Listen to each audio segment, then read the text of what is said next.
우리가, 저주만 받고 절망을 받을 수밖에 없는 우리가, 율법이 다 저주인 그 결론이, 그 저주 안에 우리가 들어갈 수밖에 없어서 도저히 율법을 지킬 수 없는 우리가, 절망밖에 할 수 없는 우리가 소망으로 나아가는 길이 무엇인지 오늘 보여주세요. 신명기 27장 12절부터 26절을 통해서 우리 하나님이 우리에게 말씀하시는 그 말씀을 같이 들어보도록 하겠습니다. 자, 12절 13절 같이 읽겠습니다. 너희가 요단강을 건넌 뒤에 시므온, 레위, 유다, 이사갈, 요셉, 베냐민 지파는 그리심산에 서서 백성들을 축복해야 한다. 그리고 르우벤, 갓, 아셀, 스불론, 단, 납달리 지파는 에발산에 서서 저주를 선포해야 한다. 아멘. 오늘 축복과 저주의 얘기를 지금 모세는 하고 있습니다. 너희가 요단강을 건넌 뒤에, 요단강을 건넌 뒤에, 지금 그 젖과 꿀이 흐르는 가나안 땅을 너희가 들어간 뒤에 어떻게 하느냐 하면, 제일 먼저 해야 되는 일이 뭐냐면, 뭐예요? 뭘 해야 돼요? 7바퀴 돌아야죠. 그 하나님이 야 너네 여기 안 돼, 할 수 없어, 그 성을 어떻게 부셔요? 못 부시지. 그 성을 여러분이 들어간다고 했을 때, 야 7바퀴를 하루에 다 돌라고 하면 될 텐데, 하루에 한 바퀴씩 6일을 돌고, 그리고 7일째 7바퀴 돌아서 그 성이 무너진다고 하는데, 그걸 어떻게 믿어요? 믿을 수 있어요? 우리는 성경을 보고 결론을 아니까 알잖아요. 그런데 하나님은 돌래요. 돌아서 그 성을 무너뜨리래요.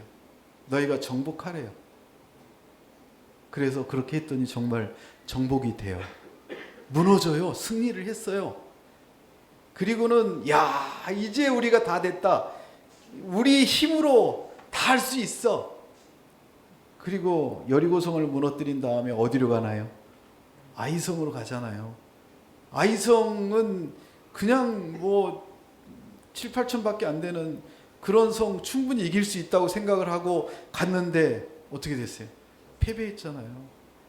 그래서 하나님이 얘기하세요. 너희가 내 말을 듣지 않는구나.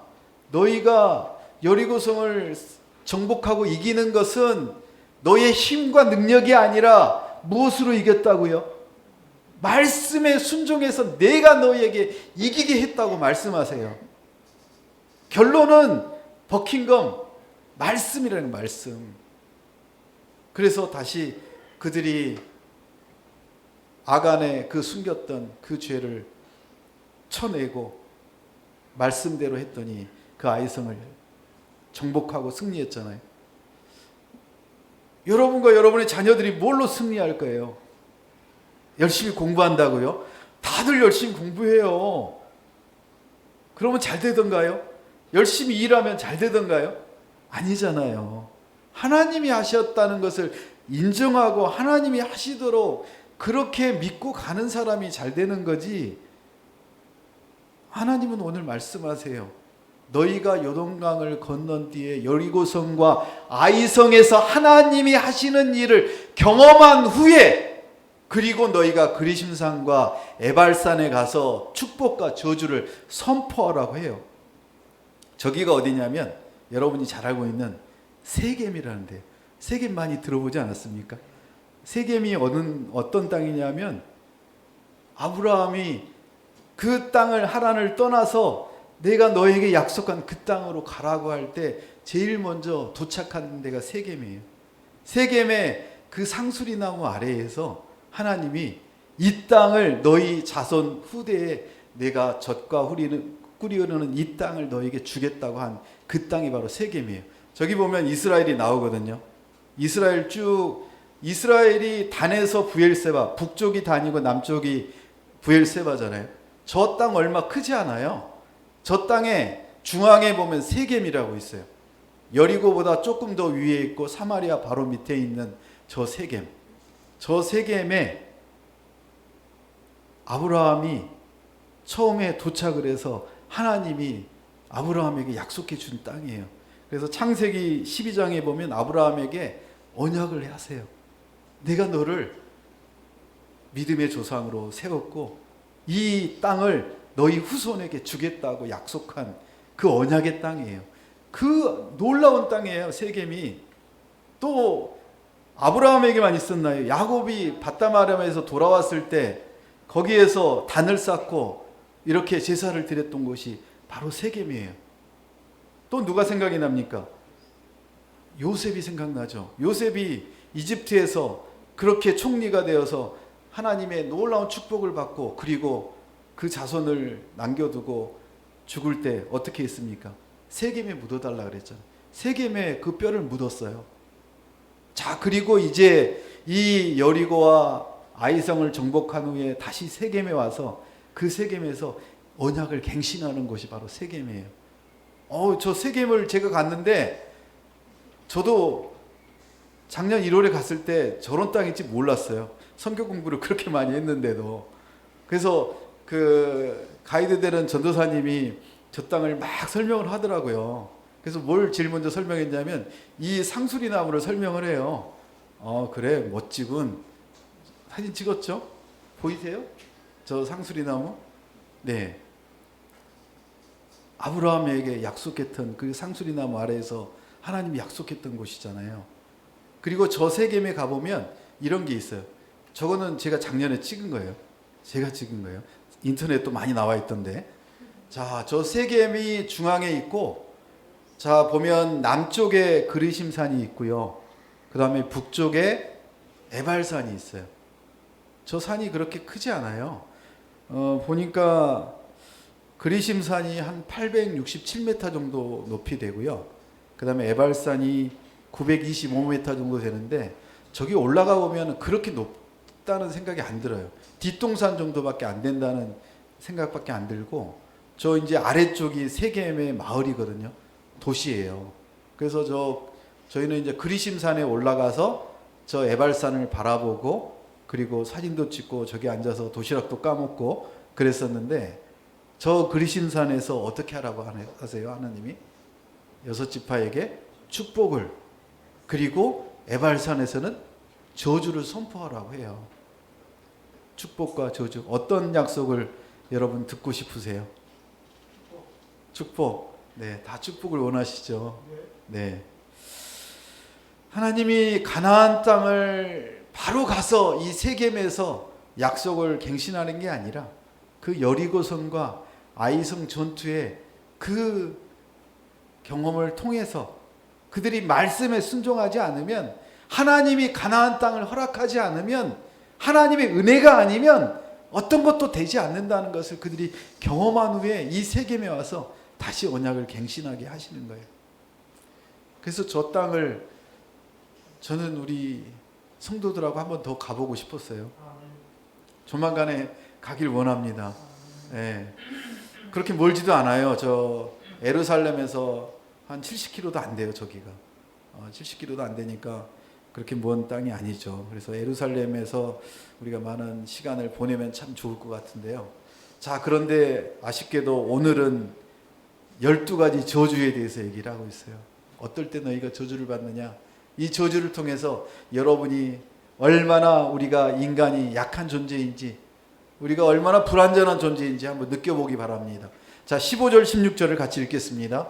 여호와께서 가증스럽게 여기시는 직공의 손으로 만든 것 곧 형상을 조각하거나 우상을 부어 만들어 아무도 모르게 세우는 자는 저주를 받을 것이다. 모든 백성들은 아멘 하라. 자기 아버지나 어머니에게 함부로 하는 자는 저주를 받을 것이다. 모든 백성들은 아멘 하라. 어떤 죄에 대해서 얘기합니까? 크게 두 가지를 얘기합니다. 우상을 만드는 죄, 그리고 부모를 공경하지 않는 죄. 자, 우상을 만드는 죄. 10계명의 첫 번째 계명은 무엇입니까? 나의 다른 신을 만들지 말라고 하는 것입니다. 나의 다른 신을 두지 말라는 것이 10계명의 첫 번째 계명이고, 두 번째 계명이 우상을 만들지 말라는 것입니다. 세 번째 계명이 무엇입니까? 하나님의 이름을 망령되이 걸지 말라는 것입니다. 네 번째 계명이 무엇입니까? 안식일을 거룩하게 지키라는 것입니다. 하나님을 향한 네 개의 계명이 15절에 다 담겨 있습니다. 여호와께서 가증스럽게 여기는 것, 여호와께서 가증스럽게 여기는 것이 무엇이냐면 다른 신을 두는 것이고 우상을 만드는 것이고 여호와의 이름을 망령되이 그렇게 일컫는 것이고 거룩한 안식일을 지키지 않는 것입니다. 그러면 저주를 받는다고 합니다. 심판을 받는다는 것입니다. 느껴지실까요? 느껴지나요? 우리가 얼마나 많은 우상을 섬기고 있고 만들고 있고 하나님의 이름을 정말 망령되이 만들고 있고 크리스찬이라는 그 놀라운 하나님의 백성들이 세상에 욕을 먹는 게 누구의 이름을 망령되이 일컫게 만드는 거냐면 하나님의 이름을 망령되이 일컫는 거거든요. 안식일을 거룩하게 지키지 않잖아요. 그런데 이때는 지금 직공의 손으로 조각을 만들어서 우상을 부어 만들어 그렇게 하는 많은 사람들을 보면서 모세는 얘기합니다. 너희가 가나안에 들어가면 여호와께서 가증스럽게 여기는 것이 그 땅에 사는 사람들처럼 우상을 만드는 일을 하지 말아라. 왜냐하면 너희가 저주를 받을 것이다. 아이성에서 이미 경험하지 않았습니까? 그들의 손으로 그들이 이길 수 있다고 생각하고 그 아이성을 점령하려고 할 때 그들은 패배하고 말았습니다. 그래서 그들에게 지금 알려주고 있습니다. 그런데 아이성에서 그들은 이 하나님의 음성을 잊어버렸나 봐요. 그러니까 자기들 힘으로 하려고 했죠. 15절을 통해서 우리가 10계명의 1계명, 2계명, 3계명, 4계명을 떠올리고 정말 하나님만을 바라보며 오직 하나님 외에 어떤 것도 우리 마음과 우리의 삶 속에 두지 않고 하나님이 우리의 모든 것임을 고백하는 그런 하나님의 성도들 되길 축복합니다. 하나님과의 관계가 최고의 우선순위가 있어야 됩니다. 그 관계가 우선순위가 있다면 우리가 하나님께 예배하는 것이 최고의 우선순위가 될 수밖에 없습니다. 지금은 어떤 세대입니까? 우리가 시간만 내면 스마트폰, PC 어떤 거를 통해서 그 시간을 거룩하게 지키며 예배할 수 있습니다. 공간적인 문제가 아니에요. 지금은 마음의 문제죠. 시간의 문제죠. 예배 드리지 않는 분들 지금 뭐하고 계실까요? 이제 우리가 결단하길 원합니다. 예배 드리는 자로 온전히 서겠다고. 그런 하나님의 공동체를 이루겠노라고. 그렇게 훈련받는 우리 자녀들을 키우겠노라고. 두 번째, 부모를 함부로 하는 자는 저주를 받는다고 합니다.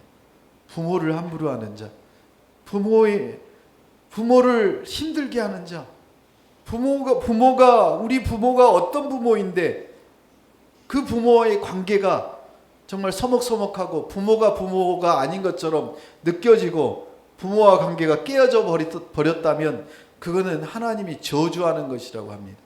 모든 백성들은 아멘하라고 합니다. 벌써부터 이제 마음이 어두워지죠. 두 가지 저주를 우리가 듣고 나니까 우리가 정말 저주받을 것 같습니다. 왜냐하면 저기에 자유로울 수 있는 사람이 아무도 없습니다. 어떻게 자유로울 수 있겠습니까? 하나님과의 관계가 금이 가고 부모님과의 관계가 금이 가는 그런 사람들이 얼마나 많습니까? 그런 것을 얼마나 우리가 많이 경험했습니까? 관계적인 죄를 우리가 너무나 많이 짓고 있습니다. 하나님과의 관계와 아버지, 부모님과의 관계. 이런 하나님의 말씀을 들을 때 우리가 생각이 바뀌기 바랍니다. 내가 저주받을 거야가 아니라 이제 내가 다시 하나님께 온전히 나아가고 그리고 부모님이 서운하시거나 힘들어하시지 않도록 내가 그동안에 서운하고 내가 정말 그렇게 화나고 서글펐던 것들 다 다 이제 하나님께 묻고 부모와의 관계를 회복하리라. 이렇게 회개하고 변화되기를 축복합니다. 자, 세 번째 말씀은 이렇게 나옵니다. 자기 이웃의 경계들을 움직이지 말고 길 가는 눈먼 사람을 잘못 인도하지 말고 이방 사람이나 고아나 과부의 재판을 불리하게 하는 자는 저주를 받는다고 합니다. 이웃 사랑에 대한 죄입니다. 경계돌이 무엇입니까? 측량을 요즘은 너무나 잘하잖아요. 그런데 아직도 측량이 제대로 안 돼서 그 시골에 가면 엄청 싸우더라고요. 이렇게 내 땅에 조금만 더 밀리려고 담을 쌓고 경계를 하고, 그게 측량을 해봤더니 너무 들어왔다 그래서 그것 때문에 평생 원수가 되어서 싸우는 사람들 얼마나 많은지 몰라요. 그런데 우리가 땅에 대한 경계뿐만 아니라 사람들과의 관계성 속에서, 이웃들과의 그 관계성 속에서 내가 조금 더 얻고 내가 더 손해 안 보려고 얼마나 많이 싸웁니까? 그런 자들은 저주를 받는다는 것입니다. 우리는 저주보다 내가 그거를 조금 더 얻는 거를 그냥 더 쉽게 생각합니다. 그건 옛날 율법이라고요? 아닙니다. 그 율법이지만 지금도 우리가 그렇게 지켜야 되고 살아내야 되는 게 크리스찬들의 삶입니다. 이웃의 손해를 입히고 내가 이익을 얻는다면 그거는 하나님이 좋아하시지 않는다는 것입니다. 그거는 이웃 사랑에 대한 죄가 되는 것입니다. 또 넘어지죠. 우리의 그 잘못이 지금 하나하나 다 들춰지고 있죠. 너무 저주받을 것 같죠. 근데 모세는 뭐라고 합니까? 모든 백성들은 아멘하라. 아멘한다는 게 무엇이죠? 진실로 정말로 제가 그렇게 되기를 믿습니다. 아니, 내가 그렇게 이익을 받는데 저주를 받는다고 내가 아멘하라는 것입니다. 아멘할 수 있습니까? 축복을 받으라고 카페에 그리고 밴드에 카톡에 올리면 아멘 안 합니다. 근데 저주를 받으라는데 아멘 할 사람이 어디 있습니까? 근데 아멘 하라고 합니다. 눈먼 사람이 가는 길을 잘못 인도하는 것도 저주를 받는다고 합니다. 눈먼 사람, 육적으로 눈먼 사람뿐만 아니라 영적으로 눈먼 사람을 우리가 제대로 인도하고 있습니까? 그들에게 우리가 복음을 전해야 되는데 두려워서, 우리가 손해볼까 봐서, 우리에게 정말 비난이 올까 봐서 쪽팔려서 복음을 못 전하고 한 대 맞을까 봐서, 한 대 말로 또 우리가 비난받을 것 같아서 복음을 못 전하고 있는 우리 크리스찬들의 삶이 얼마나 많은지 모릅니다. 그들에게 잘못 인도하고 있는 것입니다. 그런데 저주를 받는다고 합니다. 이방 사람이나 고아나 과부에게 재판을 불리하게 하는 자, 사회적인 약자들이 정말 손해보게 만들어주는 이 사회, 이런 세상에 크리스찬들이 그 사회적인 약자들과 이웃이 되라고 합니다. 그들을 더 돌보라고 합니다. 그런데 우리의 마음속에는 어떤 게 있습니까? 사회적인 약자들하고 우리 아이들이 어울리기를 싫어합니다. 홀 부모, 그리고 좀 사나운 아이들, 그런 아이들과 우리 아이들이 어울리기 싫어합니다. 그런 아이들은 나쁜 아이들이니까 그런 아이들과 어울리지 말라고 합니다. 크리스찬들은 그러면 안 된다는 것입니다. 크리스찬들은 그들을 어떻게 하면 바른 길로 인도할 것인가? 우리가 손해보고 좀 더디 가더라도 그들을 어떻게 도울 것인가? 이웃사랑에 대한 죄에 대해서 세 가지를 얘기합니다. 내가 더 이익 얻으려고 하는 것들 이제 포기하라고 합니다. 더 나누어 주라고 합니다. 우리 아이들의 도서관의 모토가 무엇입니까? 배워서 남주자입니다. 정말 배워서 남줄 수 있을까요? 자기 스스로도 못하는데 배워서 남줄 수 있다고요? 그런데 그렇게 할 수 있다는 것입니다. 왜 그렇게 할 수 있는지는 우리가 결론부에서 말씀드리겠습니다. 눈먼 사람들, 눈이 안 보이는 사람들, 영적으로 눈먼 사람들, 이 사람들을 우리가 바르게 인도하는 그런 하나님의 자녀로 세우신다는 것입니다. 사회적인 약자들과 친구 되고 이웃 되게 하는 그런 일로 우리를 세우신다는 것입니다. 우리는 저주받을 그런 인간이 아닙니다. 저주받을 그런 성도들이 아닙니다. 그런데 그런 사람들에게 저주가 있다고 합니다. 자, 5가지 저주를 얘기했습니다. 20절부터 보시면 이제 또 더 어려운 저주가 나옵니다.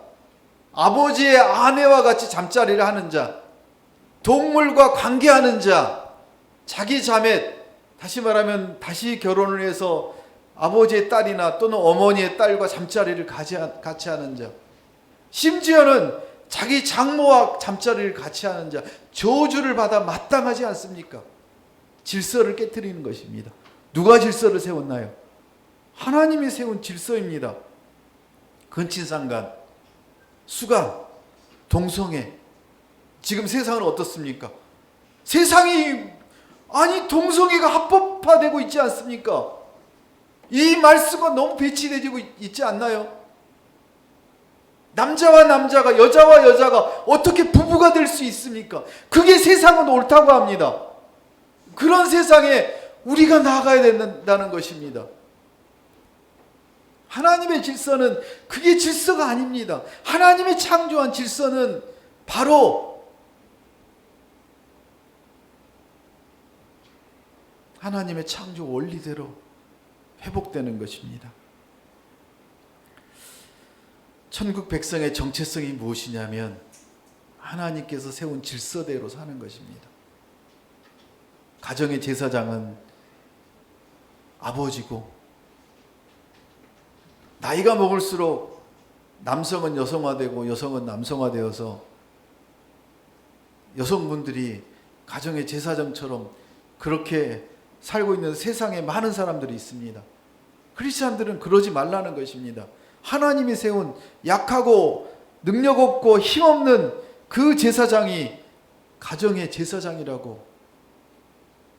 그러면 그 제사장은 내가 제사장이니까 하고 다 그 자녀와 배우자를 힘들게 만들려고요? 아니요, 목숨을, 생명을 걸고 지키라는 거죠. 하나님은 오늘 우리에게 말씀하십니다. 질서를 무너뜨리지 말라고, 질서를 깨뜨리지 말라고. 세상이 이렇게 인간의 끝을 보이고 있는, 세상이 인권이라는 가면을 쓰고 인간이기를 포기하는 그런 법들을 만들고 크리스찬들을 힘들게 하고 있는 이런 세상 가운데 하나님은 아니라고 얘기합니다. 하나님은 그 길은 멸망의 길이고 그 멸망의 저주받을 길을 우리가 가는 게 아니라 그 저주받은 사람들을, 저주받는 일을 하는 사람들을 우리가 구해내라고 하십니다. 우리를 통해서 구해내라고 하십니다. 우리를 통해서 그 일을 하기 위해 우리를 부르셨다고 말씀하십니다. 우리의 사명이 얼마나 큽니까? 우리가 해야 될 그 일이 얼마나 큽니까? 믿지 않는 사람들 그런 사고방식과 그런 삶을 바꾸는데 누가 바꾸느냐면 여러분이 바꾸셔야 된다는 것입니다. 할 수 있나요? 못합니다. 약합니다. 능력 없습니다. 마지막으로 3가지 죄를 얘기합니다. 9번째, 이웃을 아무도 모르게 죽이는 자, 뇌물을 받고 죄 없는 사람을 죽이는 자, 율법의 말씀을 실행하지 않는 자, 이 자들은 저주를 받는다고 합니다. TV, 영화, 잘 만든 정말 100만 관객들이 1000만 관객이 가는 그런 영화들의 대부분이 무엇입니까? 이웃을 아무도 모르게 죽이는 것, 그것도 대단한 수법들을 가지고 정말 죽이는 거 얼마나 인기 있는지 모릅니다. 게임 중에 그런 게임들이 얼마나 많이 있는지 모릅니다. 돈 받고 사람을 죽이는 거 얼마나 많습니까? 이웃을 죽이고 뇌물을 받고 죄 없는 사람을 죽이는 24절, 25절 이 죄 무엇입니까? 내가 스스로 자살을 하거나 다른 사람을 죽이는 것은 그 사람이 누구라는 것을 나타내는 줄 아세요? 내가 하나님이라는 거예요. 스스로 하나님 되고자 하는 거예요. 그래서 우리가 우울증이 있는 사람들은 병원에 데리고 와서 약을 먹고 처방을 받아서 그 마음이 없도록 만들어줘야 되는 거예요. 스스로 자살을 하는 거 그리고 돈을 받고 죽이는 거, 심지어는 게임이라도 그런 것들을 하면 안 되는 것입니다. 하나님이 저주한다고 하십니다. 하나님이 데려간다는 증거입니다. 이 12가지 우리가 죄에 대해서 보았습니다. 율법에 나온 이 저주 12가지가 다인가요? 아니요. 얼마나 많은 저주가 있는지 모릅니다. 그런데 오늘 모세는 12가지만 얘기하고 있습니다. 이 12가지는 전 저주받을 죄에 대한 샘플에 불과합니다. 그 많은 율법들을 우리가 어떻게 지킵니까? 십계명에 나와 있는 5번째 부모를 공경하라, 살인하지 말라, 간음하지 말라, 이웃의 것을 탐내지 말라. 아니 그 모든 죄들을 누가 다 어떻게 율법을 다 지킵니까? 지켜야죠. 지켜내려고 노력을 해야죠. 그렇게 살아내려고 우리는 하나님에게 붙어 있는 것입니다. 우리가 할 수 없습니다. 근데 하나님은 우리에게 말씀하십니다. 26절 같이 읽겠습니다. 이 율법의 말씀을 실행하지 않는 자는 저주를 받을 것이다. 모든 백성들은 아멘하라. 이 율법의 말씀을 실행하지 않는 자는 저주를 받는다고 합니다. 12가지 죄뿐만 아니라 그 율법들을 실행하지 않으면 저주를 받는다고 합니다. 그런데 하나님은 갈라디아서 3장 10절을 통해서 우리에게 이렇게 얘기합니다. 같이 읽겠습니다. 율법의 행위의 근거에 사는 사람들은 모두 저주 아래 있습니다. 기록되기를 율법책에 기록된 모든 것을 항상 지켜 행하지 않는 사람은 다 저주를 받는다고 했기 때문입니다. 율법의 행위에 근거해 사는 사람들, 이 사람들은 저주 아래에 있다는 것입니다. 왜냐하면 그 많은 율법을 완전하게 지킬 수가 있습니까? 지킬 수 없습니다. 그러면 그 지킬 수 없는 율법 때문에 우리는 저주 안에 있다는 것입니다. 우리는 항상 저주를 받는다는 것입니다. 심지어는 식물에게 저주받는다, 저주받는다, 저주받는다 그 얘기만 계속하면 식물이 죽는 경우가 있다는 거예요. 근데 사람에게 야, 이 저주받은 놈아, 그런 욕을 하시는 분들이 있더라고요. 크리스찬조차도 이 저주받아라. 정말 무슨 근거를 가지고 왜 그렇게 욕을 하는지 모르겠어요. 우리 도서관이 희망이 되고 대안학교가 희망이 되고 크리스찬 학교들이 희망이 되고 교회가 희망이 되고 교회 학교가 희망이 될 수밖에 없는 이유는 그런 저주를 퍼붓는, 그런 욕을 퍼붓는 그런 교육 체제 아래에서 그나마 도피할 수 있는 도피성이 된다는 거예요. 그런 곳에 우리 자녀들이 와야죠. 기주와 시아가 아까 6시부터 와서 저기에서 놀고 와서 찬양하고 춤추고 얼마나 좋습니까? 그 엄마는 예배를 드리든 말든 그거는 본인이 알아서 할 일이고, 와서 아까 시아 여기 율동 안 할 때 모르는 찬양 나올 때 어떻게 했는 줄 아세요? 다른 날 같으면 앉고 일어서고 비비꼬고, 왜냐하면 예배 시간 바뜻하게 와서 여기 서 있었으니까 힘들고 어렵고 서 있기 싫다는 거죠. 근데 6시부터 와서 놀고 맛있는 밥 먹고 배불리 먹고 이제 친구들과 놀고 그리고 여기 서 있으니까 어때요? 모르는 찬양 나와도 뭐 박수 치고 춤을 추고 보셨어요? 네. 그런 환경 아래 우리 자녀들과 우리가 있어야죠. 우리가 저주 아래 있으면 안 되는 거잖아요. 저주 아래 있을 수밖에 없는 그런 환경에서 잠시라도 도피해서 예배 가운데 우리가 저주가 아니라 하나님이 우리를 살리시려고 하는 놀라운 계획을 가지고 계심을 우리가 다시 깨닫고 그렇게 나아간다면 우리는 다시 회복할 수 있어요. 로마서 8장 3절 4절을 천천히 읽어보겠습니다.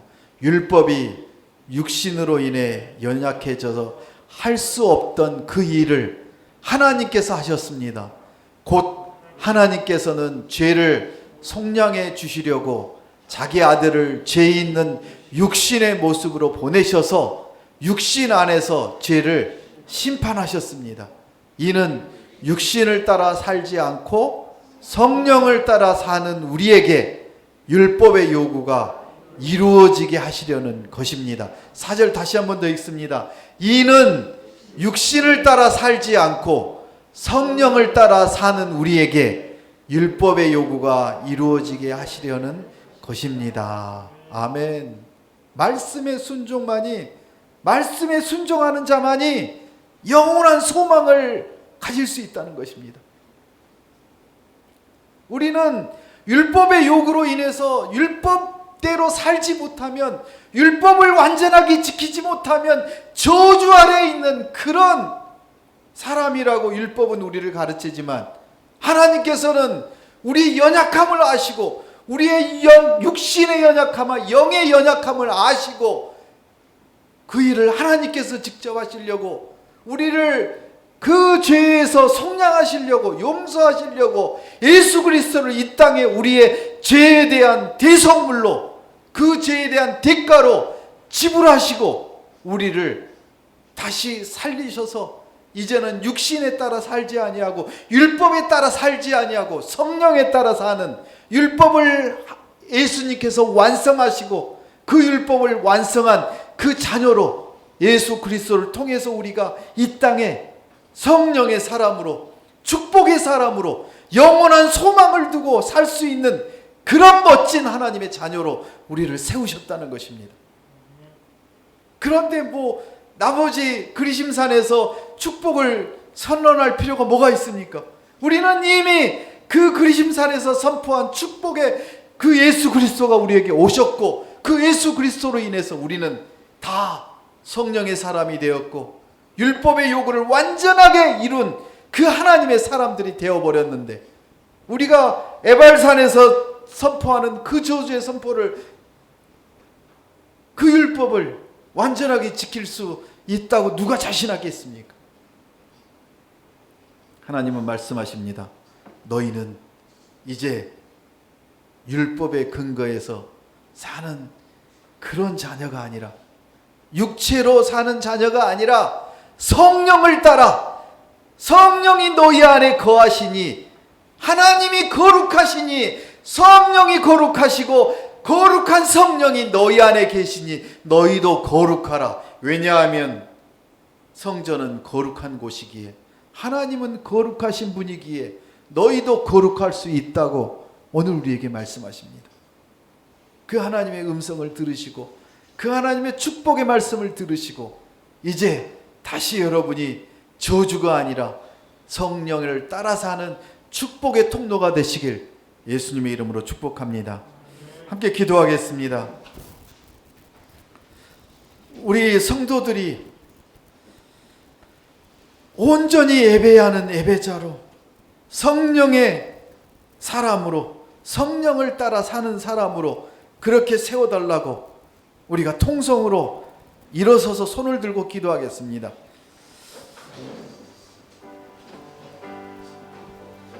하나님 아버지, 아브라함에게 언약을 하시고 단을 쌓아 약속하셨던 그 세겜에서 야곱이 밧다마름에서 돌아와서 단을 쌓고 제사한 그 땅에서 요셉이 뼈가 묻힌 그 세겜에서 가나안 입성 후에 언약을 갱신하신 하나님, 이제 예수 그리스도를 우리에게 보내셔서 우리를 저주의 그 올무에서 완전히 자유하게 하시고 저주 아래 있는 것이 아니라 율법의 저주에서 벗어나 예수 그리스도를 믿음으로 영원한 의가 되게 하신 하나님의 사랑을 받는 자로, 하나님의 사랑을 받는 그 삶으로 변화시켜 주신 하나님 아버지 감사합니다. 그런 성도들이 이제 하나님께 나와 예배하며 하나님을 가장 우선순위로 두고 어디에 있든지 인터넷으로 그리고 예배당에서 하나님을 예배하는 예배자로 세워주시길 원합니다. 하나님의 공의와 심판을 받아들이고, 하나님 우리는 절망할 수밖에 없지만 하나님의 저주 아래 있는 것이 아니라 예수 그리스도의 십자가 대속물로 인하여 율법을 완전히 이룬 예수 그리스도를 통하여 우리는 성령의 사람으로, 성령의 그 말씀 따라 살아가는 자녀로 축복의 통로로 이 땅에 살고 그 사명을 감당하길 원합니다. 아버지, 그 일을 감당할 수 있도록 지혜와 권능과 회복을 허락하여 주시옵소서. 말씀을 순종하는 자녀로 살아가게 하여 주시옵소서. 연약한 우리 성도들을 하나님께서 강건하게 하여 주시어서 오직 예배자로 세워 주시옵소서. 하나님, 우리 성도들을 서로 위해 기도하는 하나님의 성도들 되길 원합니다.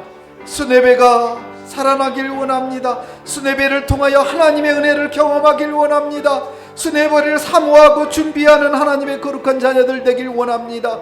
예배를 통하여 하나님께 영광 드리는 그 각 가정들이 될 수 있도록 아버지, 그 집안을 축복하고 그 가정들을 위해 기도하는 수뇌배가 되길 원합니다. 아버지, 그 일을 위해 우리 장로님, 권사님, 집사님 주께서 붙들어 주시고 그 일을 감당할 수 있는 리더로 세워주시길 원합니다. 그런 권능과 지혜를 허락하여 주시길 원합니다. 연약한 지체를 위해 기도하는 중보기도자가 되길 원합니다. 하나님, 그 일을 위해 사명을 감당하길 원합니다. 마지막으로 우리 공동체 공통 기도 제목을 기도하겠습니다.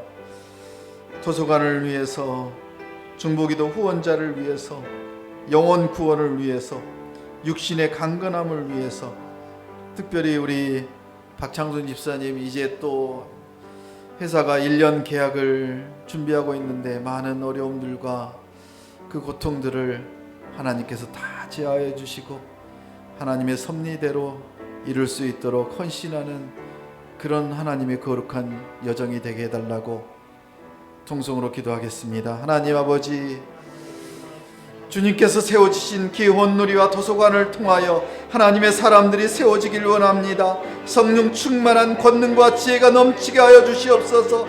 하나님이 세운 도서관을 통하여 가정들이 회복되길 원합니다. 우리 중보기도 후원자를 하나님께서 붙들어 주시옵소서. 김용호 장로님, 민혜덕 권사님, 박진성 장로님, 이현수 권사님, 변희교 집사님, 박용수 권사님, 유혜선 집사님, 손현수 권사님, 주께서 더욱더 하나님의 능력과 권능으로 세워주시길 원합니다. 서정, 서다희 하나님, 이지영 주의 능력과 권능으로 하나님의 역사를 이루게 하여 주시옵소서. 주의 능력과 말씀으로 일어서는 거룩한 하나님의 자녀들 될 수 있도록 주여 도와주시옵소서. 하나님, 영혼을 구원하여 주시옵소서.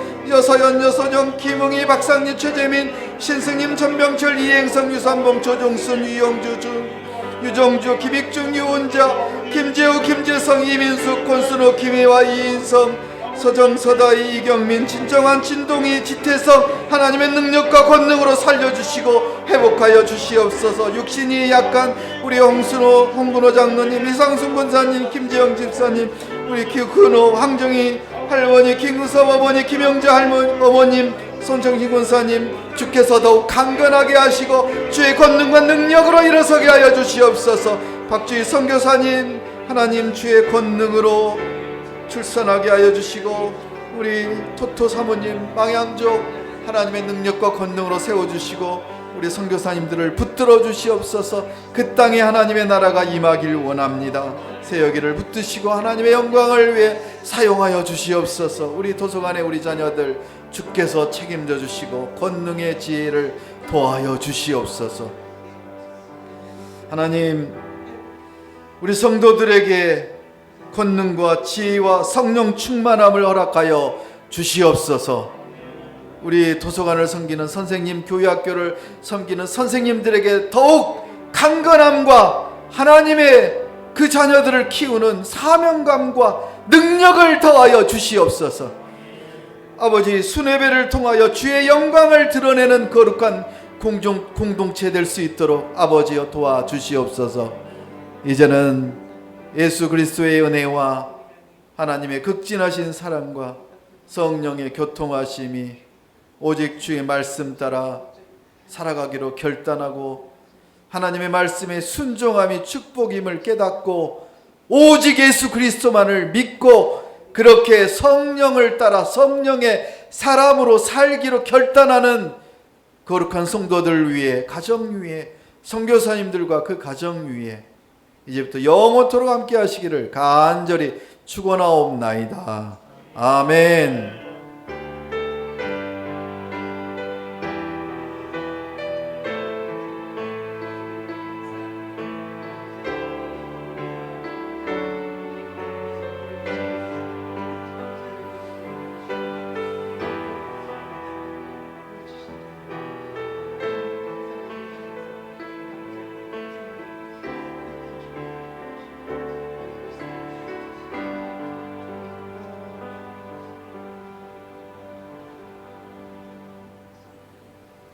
하나님께 영광의 박수를 올리겠습니다.